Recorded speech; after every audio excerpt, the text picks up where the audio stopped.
അങ്ങനെ ഒരക്കലടാ, കാറിന് വേദനിക്കും. മര്യാദക്ക് ശരിക്കോട് കഴുകടാ, വണ്ടി പളുവളാന്ന് മിന്നണം.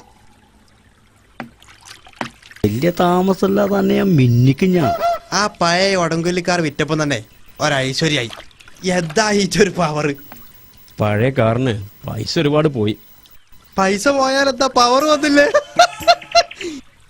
കല്യാണം കഴിഞ്ഞ ഓളയും കൊണ്ട് ഇതിലൊരു ടൂർ പോണം. ആൾക്കാർ കണ്ട മോശല്ലേ? എന്ത് മോശം? അല്ല, പോയിക്കോ, ധൈര്യമായിട്ട് പോയിക്കോ, മോശമൊന്നുമില്ല. ആ, എല്ലാരും ഒന്ന് കാണട്ടെ. ഓ, അപ്പൊ പരസ്യമായിട്ടാണല്ലേ? അതൊക്കെ പോട്ടെ. എന്താണെങ്കിലും കല്യാണം ബാപ്പാനോട് ഉമ്മനോടൊക്കെ ഒന്ന് പറയണ്ടേ? അത് വേണോ? മാണം. അല്ലെങ്കിൽ ആൾക്കാർ പലതും പറയും. പെണ്ണിന്റെ പെരക്കാരും എന്തെങ്കിലുമൊക്കെ വിചാരിക്കും. വരാൻ വേണ്ടിയിട്ടൊന്നും അല്ലാന്ന്, വെറുതെ ഒരു പറച്ചിലി. ഞാനൊന്ന് ആലോചിക്കട്ടെ. വാണെങ്കിൽ നമുക്ക് ചൊറുക്കുള്ളൊരു വാപ്പാനെ വാടകയ്ക്ക് എടുത്താലോ? 10,000 കൊടുത്താൽ മതിയല്ലോ. ഇജന്റെ പണി വയ്ക്കാൻ മതി, അതൊക്കെ ഞങ്ങൾ നോക്കിക്കൊണ്ട് പോടുന്നു.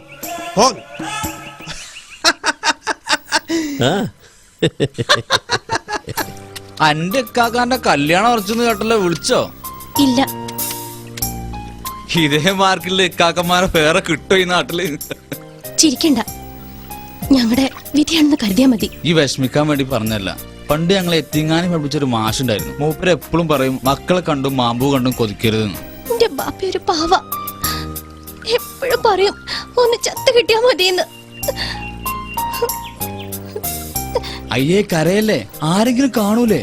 എന്റെ കാര്യം ഓർത്ത് പാപ്പാക്ക് ഒരു മനസമാധാനവും ഇല്ല. ഞാൻ എന്റെ വാപ്പാനോട് പറയാൻ പോവാ, മോളെ ഓർത്ത് വിഷമിക്കണ്ടെന്ന്. എനിക്ക് കൂട്ടവും കുടുംബവും പണവും പത്രാസൊന്നുമില്ല. എന്നാലും മോളെ കല്യാണം കഴിച്ചു തന്ന മരിക്കുവോളം പൊന്നുപോലെ നോക്കാന്ന്.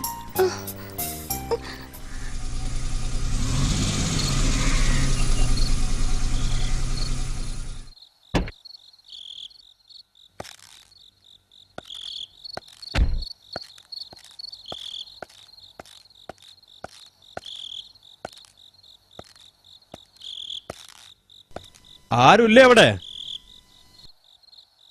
സക്കീറേ മോനെ, അനക്കിങ്ങ് വരാൻ തോന്നിയല്ലോ, അത് മതി, കേറുവാ. കേറാനൊന്നും സമയമല്ല, എനിക്ക് തിരക്കുണ്ട്. മൂപ്പരില്ലേ അവിടെ? ആര്? ബാപ്പ.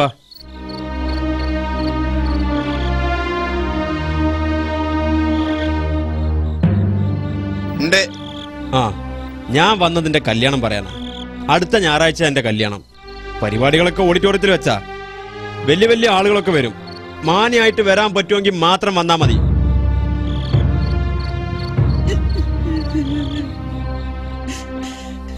അല്ലെങ്കിൽ ചോറ് അങ്ങോട്ട് കൊടുത്തേക്കാം. എന്നാ പറഞ്ഞ മാതിരി.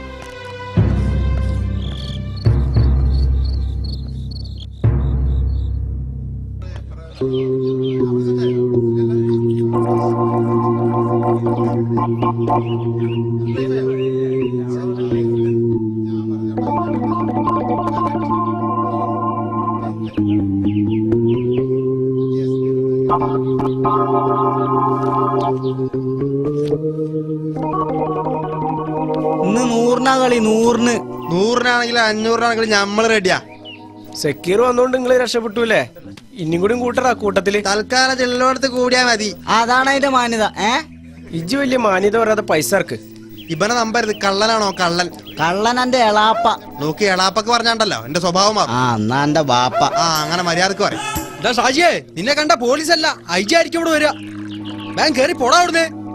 എന്റെ പൊന്നാര വാസേട്ടാ, ജീവിക്കാൻ വേറെ നിവൃത്തില്ലാത്തോണ്ടേ എനിക്കൊരു പൊന്തക്കാണ്ട മറുപടി. സീഡ് ഏതോണ്ടാ പ്രശ്നം? എന്നാലും നിന്നോ, എന്തേലും ചില്ലറ തരേണ്ടി വരും.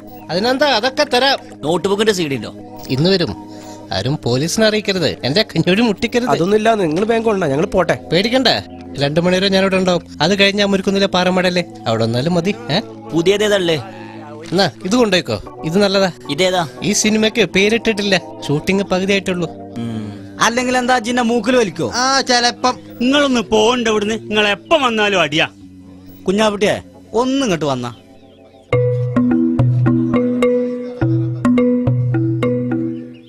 കുഞ്ഞാപ്പുട്ടിയെ, ഏതായാലും നമ്മൾ സെക്യൂറിനെ ചെത്തി തിന്നാൻ തീരുമാനിച്ച സ്ഥിതിക്ക് ഇനി നമ്മൾ തമ്മിൽ തല്ലിയിട്ട് കാര്യമില്ല, ഒന്നിച്ച് നിക്കാം. അതല്ലേ എന്റെ മാന്യത? അത് നടക്കൂല. അത് കരുതി നിൽക്കുവോ വേണ്ട. ഞാൻ ഓനും അളിയനും അളിയനും അന്നെ ഞാൻ ചവിട്ടി പുറത്താക്കും. അതിനെന്റെ വല്യാപ്പ് വിചാരിച്ചിട്ടും കാര്യമില്ല. മര്യാദക്ക് വർത്താനം ഈ ചിഹ്നം പറ.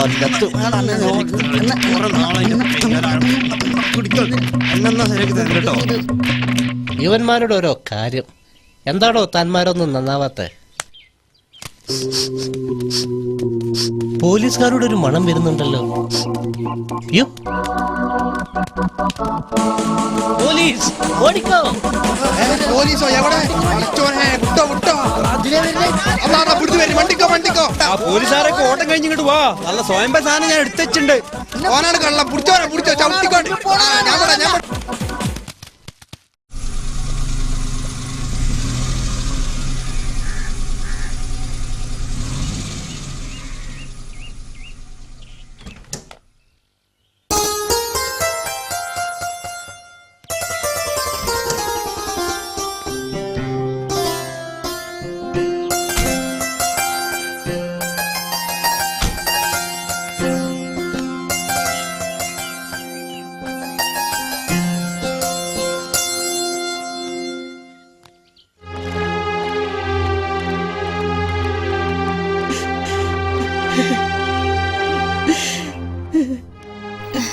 നല്ല പെണ്ണ. മായമാക്ക മായമാക്ക ആ ആ ആ നാണിയോ? സൽമാക്ക് നാളെ ഞാൻ പറഞ്ഞ ആലോചന നോക്കല്ലേ, ഓല് കാണാൻ വരാന്ന് പറഞ്ഞേക്കണം. തൽക്കാലം ഇപ്പൊ വേണ്ടെന്ന് പറ. അപ്പൊ നിങ്ങളല്ലേ പറഞ്ഞ ചെറുക്കൻ വന്നാ നോക്കാന്ന്. അന്ന് ഞാൻ അങ്ങനെയൊക്കെ പറഞ്ഞിനി, പക്ഷേ ഒക്കെ താളം തെറ്റി. എന്താണ് മായമാക്ക നിങ്ങൾ ഈ പറയണേ? 30 പവനോ 50,000 ഉറുപ്പ്യെന്നൊന്നും പറഞ്ഞ വലിയൊരു കാര്യമൊന്നും അല്ല. ഇന്നത്തെ കാലത്ത് അതൊന്നും കൊടുക്കാതെ ചെറുക്കന്മാരെ കിട്ടൂല. ഒരു കൊല്ലം കൂടി കഴിയട്ടെ. എന്നാ പിന്നെ വല്ല 3-ാം കെട്ടുകാരെ നോക്കേണ്ടി വരും. നമ്മളെ കൂട്ടത്തില് 17 വയസ്സ് കഴിഞ്ഞാൽ പെണ്ണ് ചെലവാവില്ല, നിങ്ങൾക്കറിയില്ലേ? ഞാൻ പോകാം, നിങ്ങൾ എന്ത് ചെലവ് കാട്ടിക്കോളും.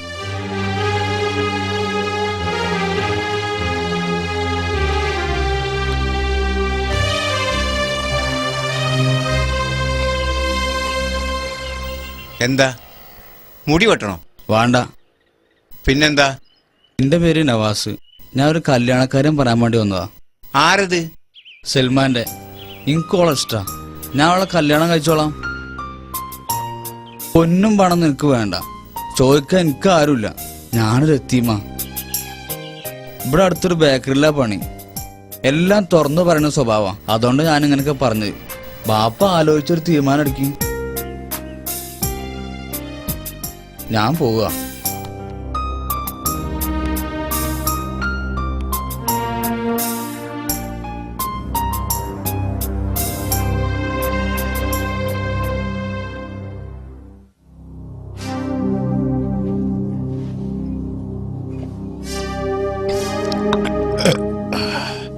കഴിഞ്ഞ 4-5 കച്ചവടത്തില് നമുക്ക് കുറച്ച് പൈസ പോയി. കുറച്ചല്ല, ലക്ഷങ്ങളുടെ നഷ്ടം വന്നു. ഛേ, ടെൻഷൻ അടിക്കാതെ ഒക്കെ നമുക്ക് തിരിച്ചു പിടിക്കാം. ഈ കച്ചവടത്തില് സക്കീറിന് 10 ലക്ഷം ലാഭം കിട്ടും. ഞാനാ പറയണത്. കിട്ടണം, ഇല്ലെങ്കിൽ ഞാൻ ആകെ തകർന്നു പോകും. സാറൊന്നും പേടിക്കണ്ട, മോലാളിയായിട്ട് നിന്നാ മതി. ബാക്കി കാര്യം ഞങ്ങളായിട്ട്. വണ്ടൂരുള്ള 5 ഏക്കർ തെങ്ങിന് നമുക്കണ്ട് അഡ്വാൻസ് കൊടുത്താലോ? എന്റെ കയ്യിൽ പൈസയൊന്നുമില്ല. കാറിന്റെ അടവ് തന്നെ മുടങ്ങിക്കിടക്കുക. എന്തെങ്കിലും ഈട് തന്ന പണം വേണമെങ്കിൽ ഞാൻ തരാം. സക്കീർ മുതലാളി വിചാരിച്ച നടക്കും. സക്കീർ മുതലാളി വിചാരിച്ച പലതും നടക്കും. ഗൾഫിൽ ഞാൻ ലക്ഷങ്ങൾ വരുന്നുണ്ട്, ലക്ഷങ്ങൾ.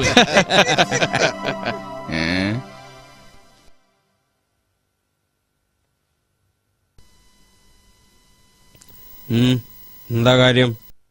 ഞാൻ പറഞ്ഞിട്ടില്ല ഇങ്ങോട്ട് വലിഞ്ഞു കയറി വരരുതെന്ന്. വെറുതെ എനിക്ക് മാനക്കേടുണ്ടാക്കാൻ. മോനെ, ഞാൻ സൽമാന്റെ കല്യാണം. എനിക്കൊന്നും കേൾക്കണ്ട. കല്യാണവും തക്കാരും ഒക്കെ അവിടെ വെച്ച് മതി. ഇങ്ങോട്ടാരും വരണ്ട. ആരാ സക്കീർ? അത് അതിന്റെ ഒരു അയൽവക്കക്കാരനാ. സഹായം ചോദിച്ചു വന്നാവൂലേ? അല്ലെങ്കിൽ ഗൾഫിൽ നിന്ന് ആരെങ്കിലും ഒക്കെ വന്നാ ഇരക്കാനായിട്ട് ഓരോന്ന് ഇറങ്ങിയോളൂ. എന്തായാലും വെറും കൈയോടെ വിടണ്ട, എന്തെങ്കിലുമൊക്കെ കൊടുത്തേക്കാം. എന്നാ മുപ്പിന്നേ.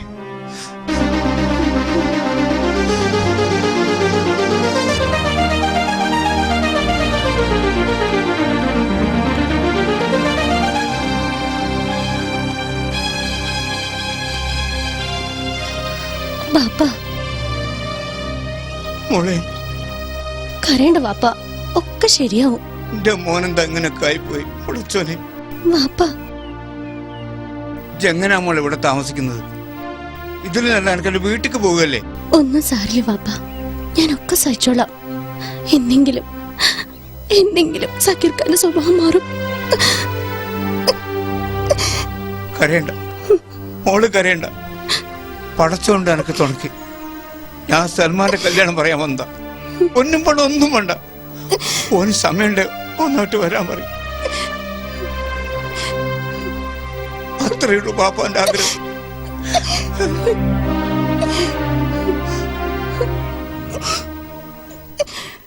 വാപ്പ എന്ന് വന്നത് സൽമാന്റെ കല്യാണം പറയാനാ. അതിനിപ്പോ എന്താ? വാപ്പാക്ക് ഇവിടെ കണ്ടതൊന്നും ഇഷ്ടപ്പെട്ടിട്ടില്ല. വാപ്പാന്റെ ഇഷ്ടം നോക്കാനല്ല, നിന്റെ ഇഷ്ടത്തിന് ജീവിക്കാനാ ഞാൻ ഈ പുതിയ വീടെടുത്ത്. പിന്നെ പണക്കാരും ബിസിനസ്സുകാരൊക്കെ ആവുമ്പോ കുറച്ച് മദ്യപിച്ചു എന്നൊക്കെ വരും. അതത്ര വലിയ കാര്യമൊന്നുമല്ല. സൽമാന്റെ കല്യാണത്തിന് എന്തെങ്കിലും കൂട്ടവും കുടുംബമൊന്നും ഇല്ലാത്തൊരു തെണ്ടിനെ പ്രേമിച്ച് കല്യാണം കഴിക്കല്ലേ? പൈസ ഒന്നും വേണ്ടി വരൂല. മാണെങ്കിലും ഒരു പൈസ ഞാൻ കൊടുക്കൂല. തന്തേ തള്ളിയില്ലാത്തിന്റെ കാര്യമൊന്നും പറയണ്ട. എല്ലാരും ഉണ്ടായിട്ടും നിങ്ങളെ അവസ്ഥ ഇതല്ലേ? എല്ലാരും ഉണ്ടായിട്ടും ആരും ഇല്ലാത്ത മാതിരി ഞാൻ എന്നെ കല്യാണം ആലോചിച്ചപ്പോ എന്റെ പെരക്കാര് സമ്മതം മൂളിയത് എന്റെ പണം കണ്ടിട്ടാ. ഞാൻ ഈ നാട്ടിൽ അറിയപ്പെടുന്ന ഒരു പണക്കാരനാ, ഗൾഫ് ബിസിനസ്സുകാരൻ. എന്തായിട്ടെന്താ കാര്യം?